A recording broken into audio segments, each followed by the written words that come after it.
I knew something was wrong the moment I saw my daughter's face. She was supposed to be smiling. It was her big night, the night she had worked for her entire life. But instead of excitement, I saw fear, confusion, and something else that made my chest tighten. Embarrassment. And I didn't know why. Not yet.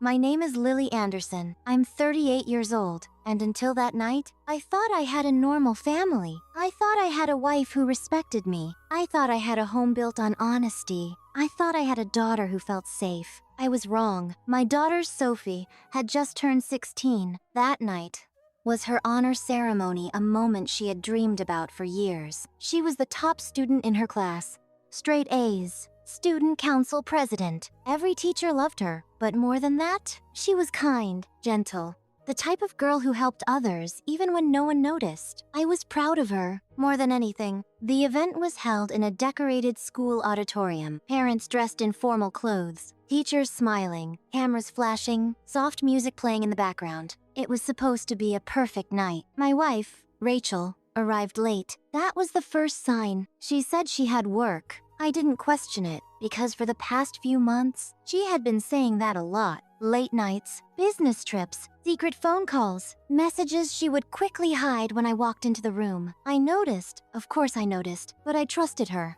Or maybe I didn't want to face the truth. She walked into the auditorium wearing a dress I had never seen before. Expensive, elegant. Different from her usual style. Her makeup was done perfectly. Her hair styled like she was going somewhere important. But she didn't look at me when she walked in. She didn't even smile at Sophie. Instead, her eyes went to the back of the room, and that's when I saw him. A man. Mid-furious. Sharp suit.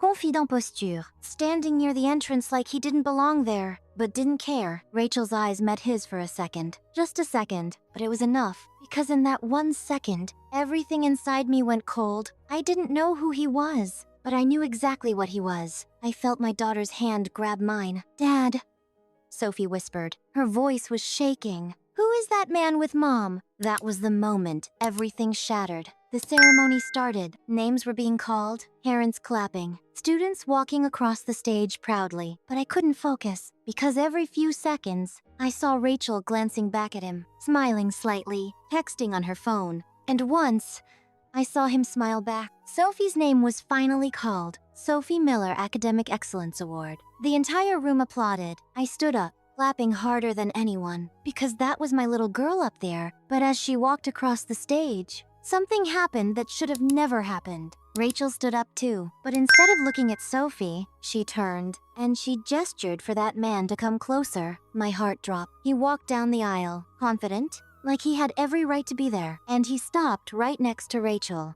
standing where I should have been standing. People started noticing. Whispers, confused looks, teachers glancing at each other, and my daughter, standing on that stage, holding her award, saw everything. Her smile disappeared, right there. In front of everyone, I saw it, that exact moment. When pride turned into pain, I clenched my fists. My entire body felt like it was burning, but I stayed seated because I didn't want to ruin her moment, not yet. But then, Rachel did something that made it impossible to stay silent. As Sophie stepped down from the stage, Rachel wrapped her arm around that man and said loudly, "Come, let's take a picture together." Together. My daughter froze, right in front of them, looking at her mother, looking at that man, looking at me, and in her eyes, I saw a question, a painful, heartbreaking question. "Dad, what is going on?" And in that moment, I realized something I never thought I would have to face. My wife didn't just cheat on me, she chose to expose it on the most important night of our daughter's life.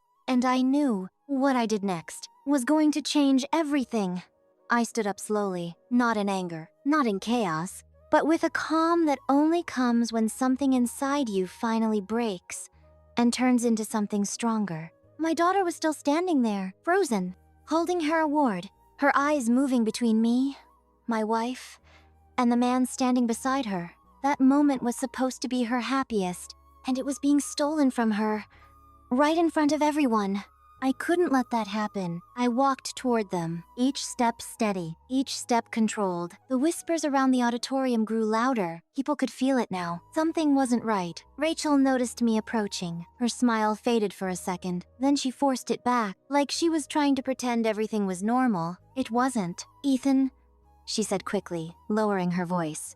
Not here. That one sentence told me everything. Not denial, not confusion, not shock. Just fear of being exposed. I stopped in front of them. I looked at the man standing beside her. Up close now, confident smile, relaxed posture, like he didn't feel guilty at all. Who is he? I asked calmly. My voice didn't shake. That surprised even me. Rachel swallowed. He's a colleague, she said. I looked at her, held her Hase, and said one word. Really? The man beside her shifted slightly, uncomfortable now, because he realized this wasn't going to stay quiet. My daughter's voice came from behind me. Soft, broken. Mom? That one word hit harder than anything else. Rachel turned to Sophie quickly. Sweetheart, it's not what you think, but I raised my hand slightly, not to stop her, but to stop the lie. Don't, I said quietly. The room around us had gone silent now. People weren't even pretending to talk anymore. Teachers, parents, students. Everyone was watching because they knew something real was happening. I turned back to the man. Sir, I said calmly, this is my daughter's night. I paused. And you don't belong in it. He straightened slightly, trying to regain his confidence. I think you're misunderstanding. I'm not misunderstanding anything, I replied, still calm. Still controlled, but my eyes didn't move from his. Then I turned to Rachel again. This is what you've been doing all those late nights? I asked quietly. This is your work? She didn't answer. She couldn't, because the truth was standing right there beside her. My daughter took a small step back, tears forming in her eyes now. Not loud, not dramatic, just silent heartbreak. And that's when something inside me snapped. Not into rage, but into clarity. This wasn't about me anymore. This was about her, my daughter, her trust, her heart, her moment. I stepped slightly in front of Sophie, shielding her. Rachel, I said calmly, but firmly, you brought your affair to our daughter's biggest night. Gasps, whispers, shock. The word affair echoed through the room like a thunderclap. Rachel's face went pale. Ethan, stop. No, I said, not loud, but final. For months I stayed quiet, I continued. I gave you chances to be honest. I waited for you to tell me the truth. I looked at the man again, then back at her. But you didn't just lie to me, I said. You disrespected our family. And tonight, I looked back at Sophie, who was now wiping her tears. You hurt her. That was the moment Rachel finally broke. Her confident posture disappeared. Her shoulders dropped, her eyes filled with guilt. I didn't want this to happen like this, she whispered. But it did, I replied. Because of your choices. The man beside her stepped back slightly, like he was realizing he was no longer welcome, no longer wanted, no longer protected by secrecy. I turned to Sophie and knelt slightly in front of her. Hey, I said softly. You did amazing tonight. I smiled gently. I'm so proud of you. She nodded, trying to be strong, but the tears kept falling. I'm sorry, she whispered. My heart broke completely. No, I said softly. You have nothing to be sorry for. I stood back up, turned to Rachel one last time. This ends tonight, I said calmly. No more lies. No more pretending. No more disrespect. She looked at me like she finally understood the weight of what she had done. Not just to me, but to our daughter, to our family. I'll talk to you at home, I added. Then I gently placed my hand on Sophie's shoulder. Come on, I said softly. Let's go celebrate your night. The right way. And as we walked out of that auditorium together, with every eye in the room watching us, I knew one thing for sure. My marriage might have just ended, but my daughter would never feel alone. Not ever again. The drive home was silent, not the peaceful kind of silence, the heavy kind, the kind that presses on your chest and makes every breath feel deeper than it should. Sophie sat in the passenger seat, still holding her award tightly against her chest. She didn't say anything. She didn't cry out loud anymore, but I could see it in her eyes. The hurt was still there. I kept both hands on the steering wheel, focused on the road, because if I let my mind wander too much, I knew the anger would come. And tonight wasn't about anger. It was about protecting her. After a few minutes, she spoke. "Dad, are you and Mom getting divorced?" Her voice was soft, careful, like she was afraid of the answer. I took a slow breath. "I don't know yet," I answered honestly. "I'm going to talk to her first." She nodded. Quiet again. "But listen to me," I added gently. "What happened tonight was not your fault." She looked down at her hands. "I feel like I ruined everything," she whispered. That hurt more than anything Rachel had done. I reached over and placed my hand on hers. "You didn't ruin anything," I said firmly. "You did everything right. This was your night, and I'm proud of you. More than you know." She gave me a small nod, a tiny, tired smile. That was enough for me, because even in the middle of everything, she was still strong. When we reached home, the house felt different, quiet, cold, like something had already changed inside it. Sophie went straight to her room. I let her go. She needed space. She needed time. She needed to process everything that had just happened. I stayed in the living room, lights off, sitting in the dark, waiting.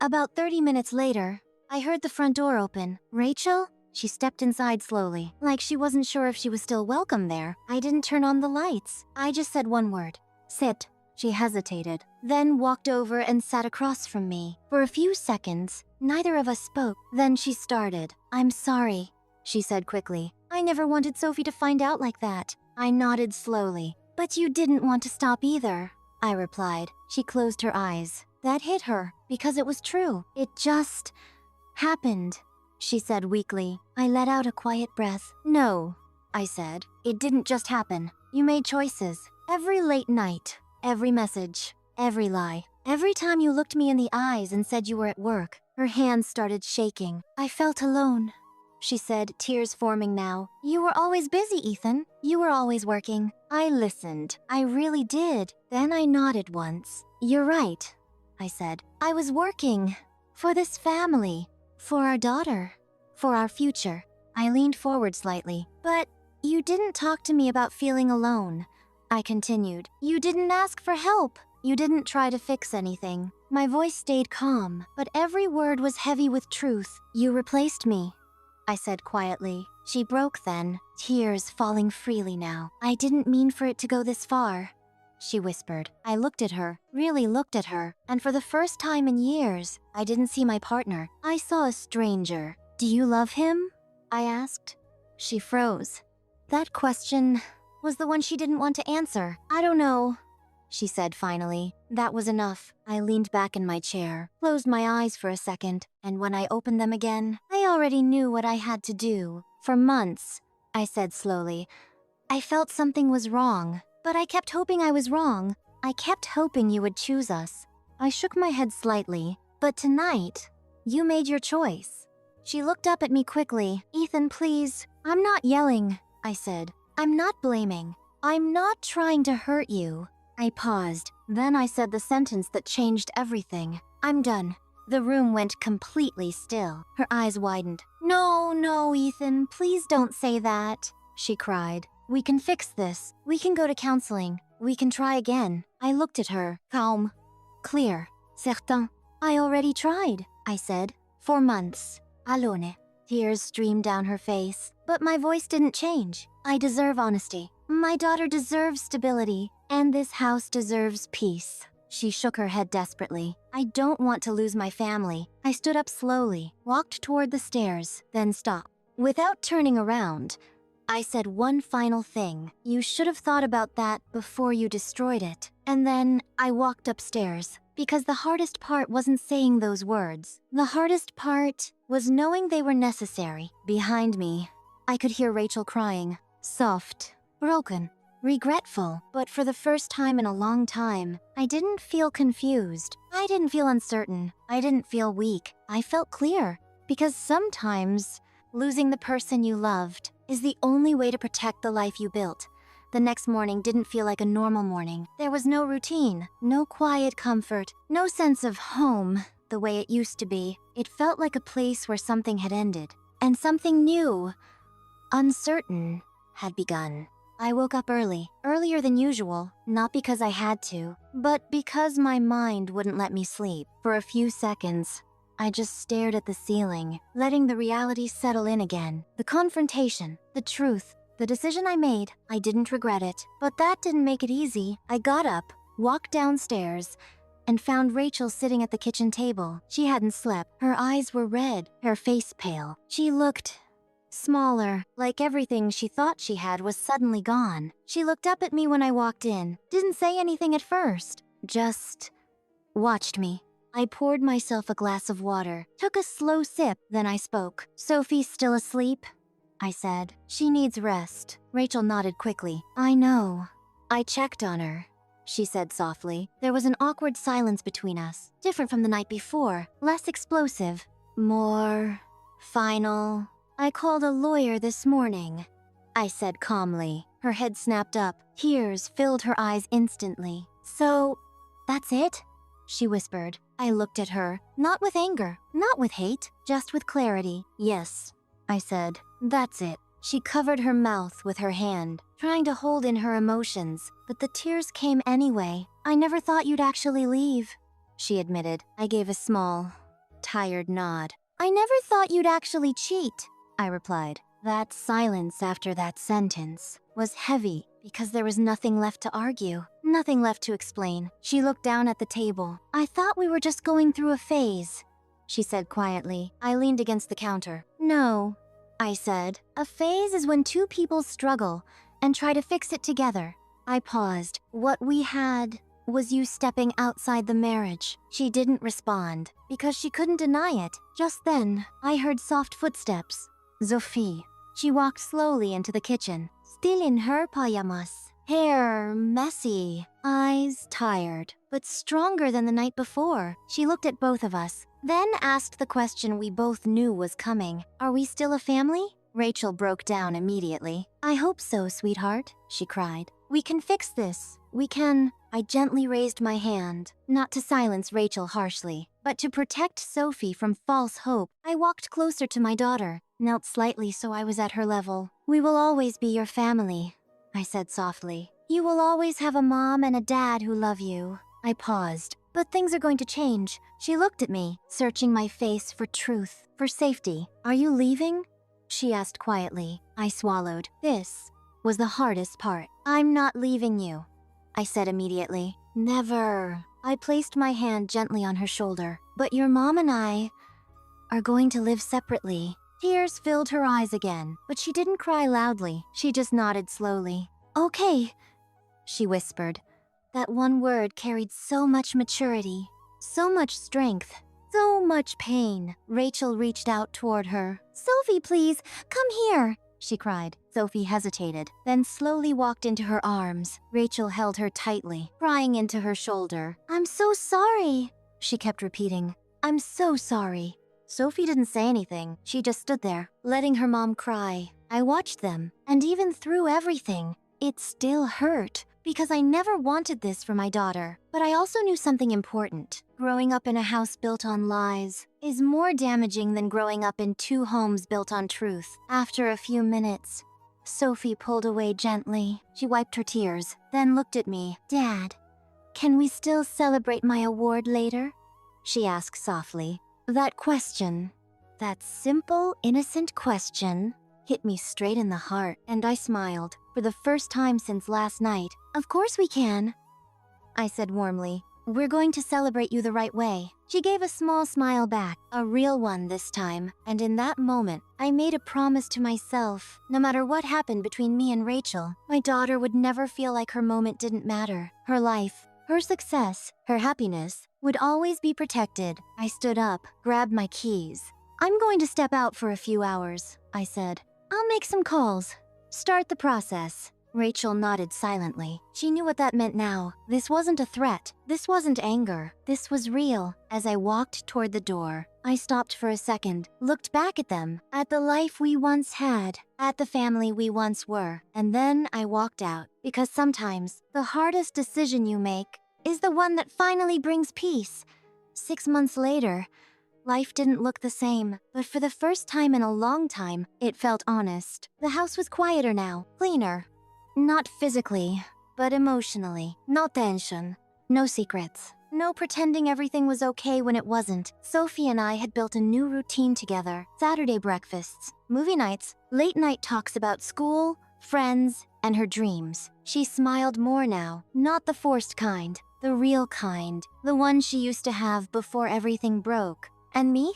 I had changed too. Not just as a husband who walked away, but as a father who chose to stand stronger. The divorce process was almost finalized. Everything had been handled calmly. No screaming, no public drama. Just two people facing the consequences of their choices. Rachel had moved into a small apartment across town. I heard through mutual friends that things didn't work out with the man she chose. Apparently, once the secrecy was gone, so was the excitement. But I didn't feel satisfaction hearing that. I didn't feel happy because I didn't want her to fail. I just wanted her to understand. One afternoon, I got a message from her.